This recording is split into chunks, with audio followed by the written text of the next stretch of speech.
Assalamualaikum warahmatullahi wabarakatuh. Jadi untuk pembelajaran matematik hari ini, kita akan belajar bagaimana kita boleh menukar suatu nombor kepada nombor dalam bentuk indeks. Maksudnya, macam mana kita nak tukar nombor yang diberi tu, nombor biasa, kepada bentuk indeks. Seperti yang awak sedia maklum, bentuk indeks tu kita tulis dalam bentuk A kuasa N, di mana A adalah nombor asas, N adalah indeks. Awak salin dah nota tu minggu lepas. Awak tengok balik nota minggu lepas. Okey, kita teruskan kepada contoh yang kedua. Okey, tuliskan 64 dalam bentuk indeks dengan menggunakan asas 2, asas 4 dan asas 8. Okey, untuk tukar nombor biasa ke dalam bentuk indeks, kita ada dua kaedah. Kaedah yang pertama ialah kaedah pembahagian berulang. Kaedah yang kedua adalah kaedah pendaraban berulang. Okey, pendaraban berulang dengan pembahagian berulang. Okey, ada dua kaedah. Awak boleh pilih mana-mana yang awak rasa awak boleh buat. Tapi cikgu akan terangkan dua-dua kaedah. Okey, kaedah yang pertama, pembahagian berulang. Jadi soalan itu kata, dia kata kita perlu tukar 64 dalam bentuk indeks dengan menggunakan asas 2. Okey, kita tukar asas 2 dulu. Macam mana kaedah pembahagian berulang ni? Okey, dia gini. Nombor yang dia bagi tu, okey, dekat sini dia bagi 64. 64 tu awak mesti bahagi dengan nombor asas yang diberi. Memandangkan awak nak tukar 64 dengan menggunakan asas 2, jadi 64 tu mestilah dibahagi dengan 2 secara berulang sehinggalah awak dapat nilai dia 1. Awak boleh tengok ni cara kerja dia sini. Mula-mula dia buat 64 bahagi 2, dapat 32. Lepas tu 32 bahagi 2, sehinggalah awak dapat nilai dia 1. Jadi macam mana kita nak buat dalam bentuk indeks? Awak tengok di sebelah kiri ni, awak kena tengok berapa kali 64 ni kena bahagi dengan 2. Jadi daripada sini, daripada jalan kerja ni, 64 dibahagi dengan 2 sebanyak 6 kali.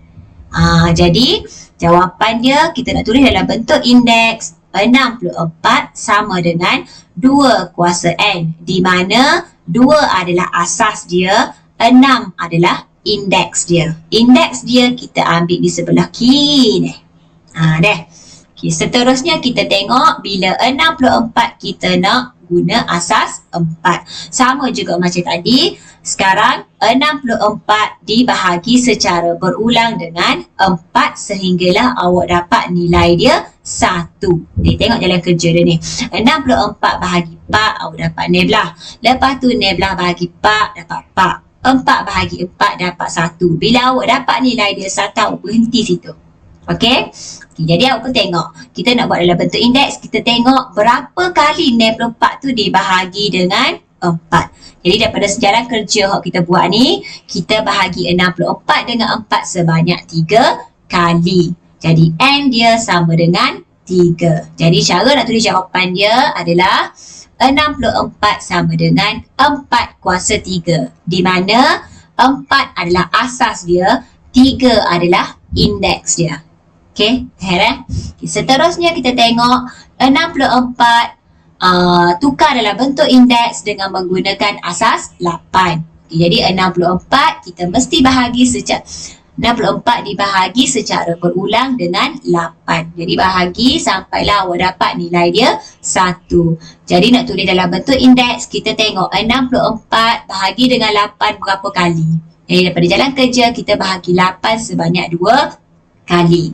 Jadi cara nak tulis dalam bentuk indeks 64 sama dengan 8 kuasa 2. Di mana 8 ni adalah asas dia, 2 adalah indeks. Okey, seterusnya kita tengok kaedah pendaraban berulang. Okey, untuk pendaraban berulang, kita nak tukar nombor biasa dalam bentuk indeks, kita ambil nombor asas yang dia guna. Contohnya yang pertama, 64 kita tukar dalam bentuk indeks menggunakan asas 2. Jadi kita kena guna asas 2 ni, kita darab. Kita darab asas 2 ni, kita darab 2, darab 2, darab 2. Sampailah awak dapat jawapan 64. Lepas tu awak kira lah berapa kali awak darab 2 ni sampai dapat daripada 4. Okey, daripada sini dia darab 2 sebanyak 1, 2, 3, 4, 5, 6. Sebanyak 6 kali. Jadi, cara nak tulis jawapan dia 64 sama dengan 2 kuasa 6. Di mana 2 tu asas, 6 tu adalah indeks. Okey, faham Awak tengok jalan kerja dia, cikgu rasa awak faham.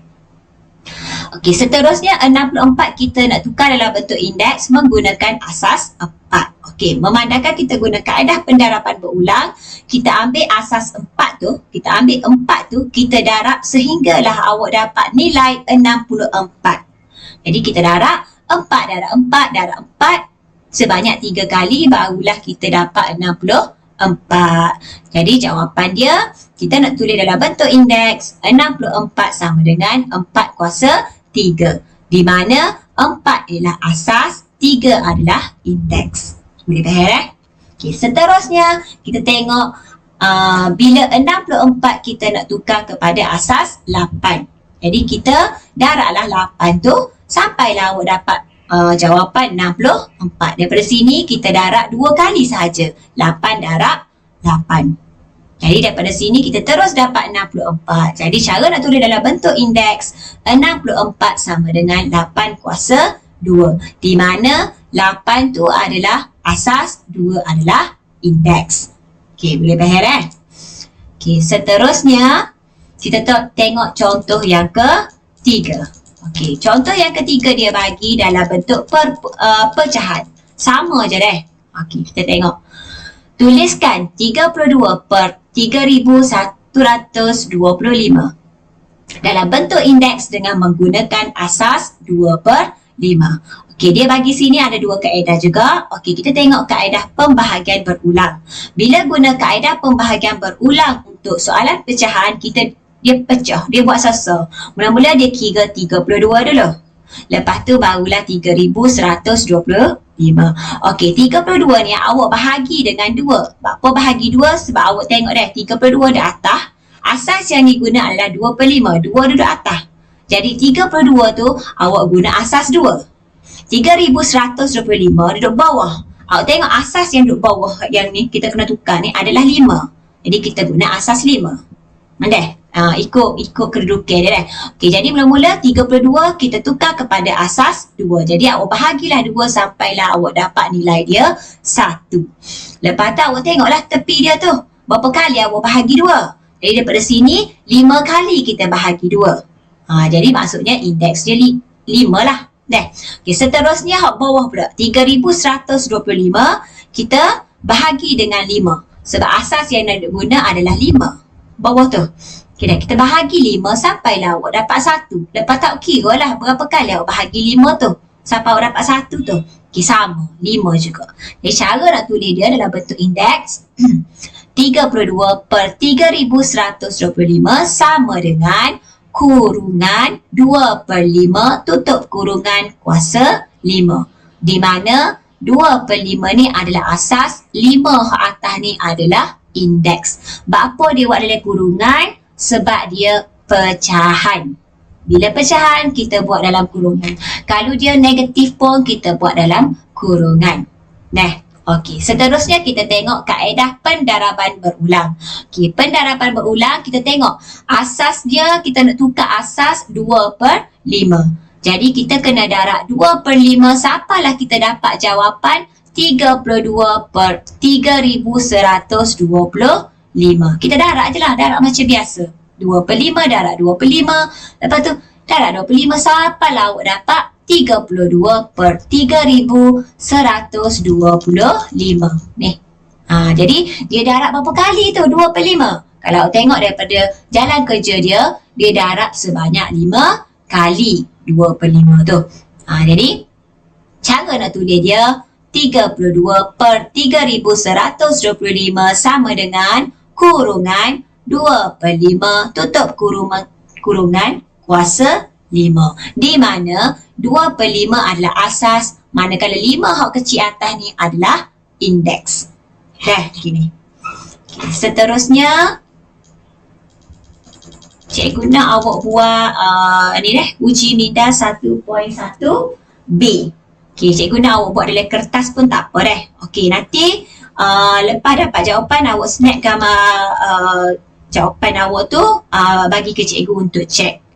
Ataupun kelas berikutnya cikgu akan bagilah ni uji minda 1.1B. Okey, seterusnya cikgu nak masuk terus bagaimana anda boleh menentukan nilai bagi nombor dalam bentuk indeks A kuasa N. Yang ini senang. Yang ni kita nak tahu nilai dia berapa sahaja. Deh. Okey, contoh yang diberi, contoh 4. Okey, contoh 4. Hitung nilai bagi nombor dalam bentuk indeks yang diberi. Contoh dia bagi 2 kuasa 5. Ni kalau kita nak kira macam biasa, 2 kuasa 5 kita darab sebanyak 5 kali. Nombor 2 tu kita darab hak sama sebanyak 5 kali. 2 darab 2 darab 2 darab 2 darab 2. Jadi jawapan dia 32. Jadi nilai bagi indeks tu adalah 32. Awak boleh tengok jalan kerja dia. Sama juga macam B. B ni dia bagi dalam berbentuk perpuluhan. 0.6 kuasa 3. Jadi maksudnya 0.9 tu awak kena darab sebanyak 3 kali. Sebab dia kuasa 3. Awak darab je lah. Darab dapatlah jawapan dia 0.216. Itulah nilai nombor dalam bentuk indeks. Okey, ni kalau kita guna manual. Kalau kita guna kalkulator, macam mana kita nak guna kalkulator? Okey, kita tengok kepada contoh 5. Contoh 5. Okey, contoh 5. Okey, A. 5 kuasa 4. Macam mana dia dapat 625? Okey, ni cara guna kalkulator. Dia tunjuk dah sosok. Okey, memandangkan kalkulator kita hanya ada sampai kuasa 3. Jadi lebih pada kuasa 3, awak kena guna simbol ni. Nampak tak simbol ni? Simbol macam nak kata segitiga, tak segitiga ni deh. Jadi awak tekan tu je 5. Tanda ni 4. Tekan sama dengan awak akan dapat jawapan. Okey, seterusnya B. B kalau ada negatif. Jadi kita kena buat dalam kurungan. Jadi bila tekan kalkulator, tekan kurungan dulu. Lepas tu tekan negatif, tekan 7. Jangan lupa tutup kurungan. Tutup kurungan. Lepas tu awak tekan shift. Shift yang X kuasa 2 tu. Sebab atas tu adalah X kuasa 3. Tak? Ataupun awak boleh guna simbol yang macam segitiga atau segitiga ni pun boleh. Lepas tu awak tekan 3. Tekan sama dengan dia akan bagi jawapan. Okey.